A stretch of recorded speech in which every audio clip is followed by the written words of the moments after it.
Hello, I'm Leslie McDonald, Training and Development Specialist. Asking questions is an important activity that you are no doubt very familiar with. We begin asking questions from the moment we learn to talk. It's an important way in which we gather information and learn. In the customer engagement environment, you'll need to develop effective questioning skills if you are to be an effective communicator and perform your job well.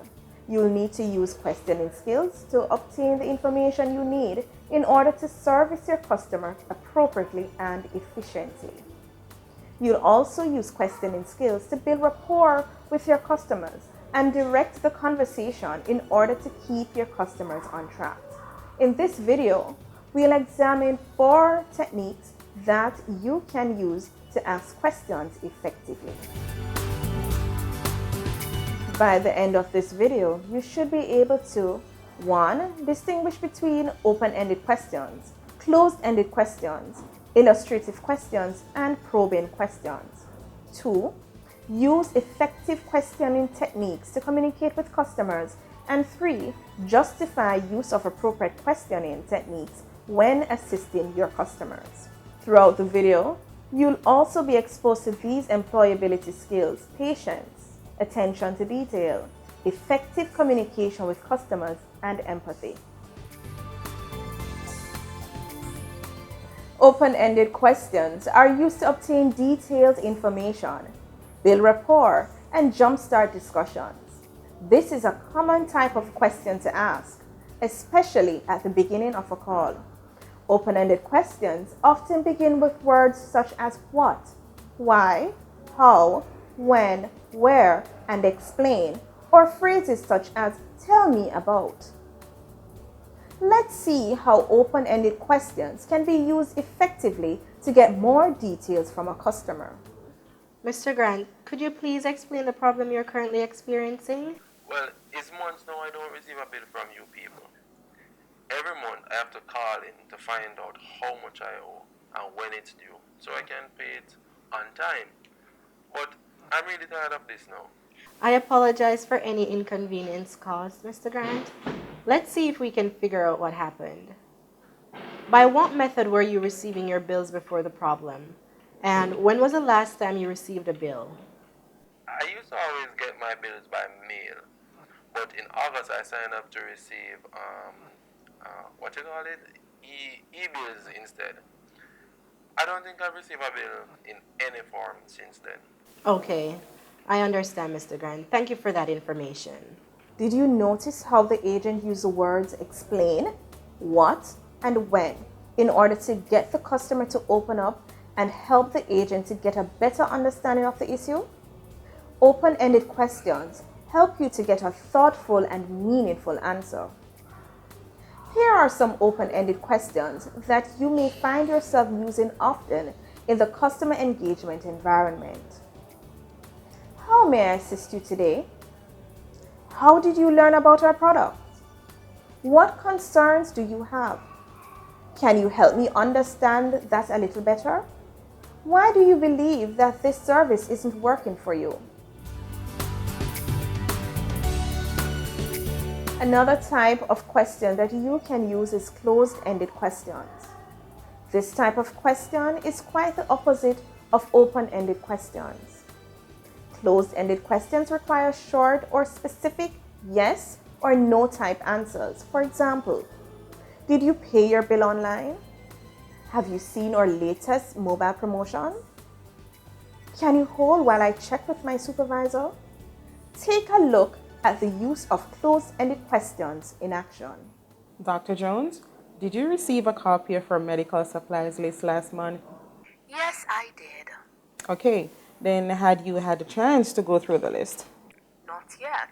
May I follow up with you on Thursday to assist you with any questions you may have regarding the list or to find out if you're ready to place an order? Sure. Great. Will 2 p.m. work for you as well? Okay. Thank you. All right, and thank you so much again for taking the time out to respond to these questions. As you can see, closed-ended questions can be very valuable in getting quick responses, exact answers, and guiding the customer through the call. As the name suggests, illustrative questions require the customer to describe using illustrative language. The main objective is to have the customer paint a picture of the issue. Remember, when speaking to a customer by phone, you are not able to see what the customer is seeing.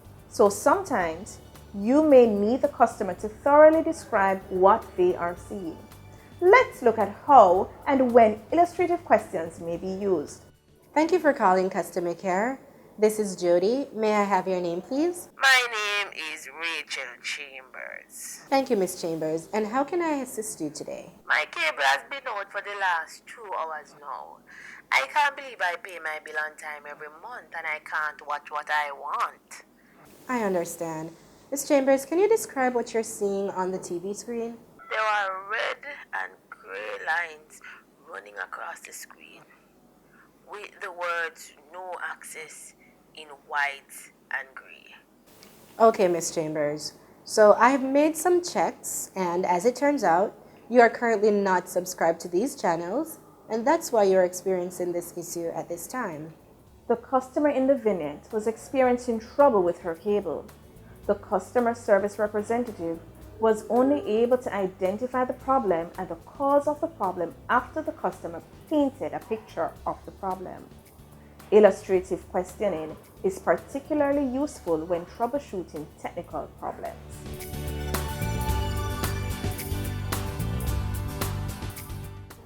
When interacting with callers, it's important that you listen carefully and seek to fully understand them before you start to address their needs. Sometimes you'll need to ask probing questions that will help to clarify your doubt and misunderstandings. Probing questions are also referred to as clarification or trigger questions. Take a look at how this questioning technique can be used. I can't top up my phone with the credit I just bought. Miss Bailey, can you please tell me more about the challenge you're having with topping up your phone? Well, I've tried to top up several times and it's just not working. Okay. Can you tell me exactly how you tried to add a credit to your phone and what happened? I enter the code on the top of the credit. When I enter the code and send, I receive a message that I should contact customer service. So you mentioned you enter the code. Which code did you enter though? And how did you enter that code? So I type star, then 999, then number sign, and then I sent, and I'm still receiving the message. Did you notice how the agent was able to get clarification by asking probing questions? Sometimes, customer may withhold information or may not share information because they don't consider it to be important. Here are a few probing questions that you may find useful in the customer engagement environment. I'm not quite sure I understand. Could you tell me about that some more? Could you give me some examples? So what I hear you saying is, or what makes you feel that way? We've come to the end of this video. Let's recap what you learned. As a customer engagement representative, asking questions is key. Remember, use open-ended questions to obtain detailed information. Use closed-ended questions to get a quick response or a simple yes or no answer. Use illustrative questions to get a detailed description of what the customer is experiencing. And use probing questions to get clarification and trigger desired response. There you have it, 4 techniques that you can use to obtain the information you need to build rapport, appropriately and efficiently assist your customers, and help the customer to remain focused on the issue at hand. I'm Leslie Ann McDonald. Thank you for watching.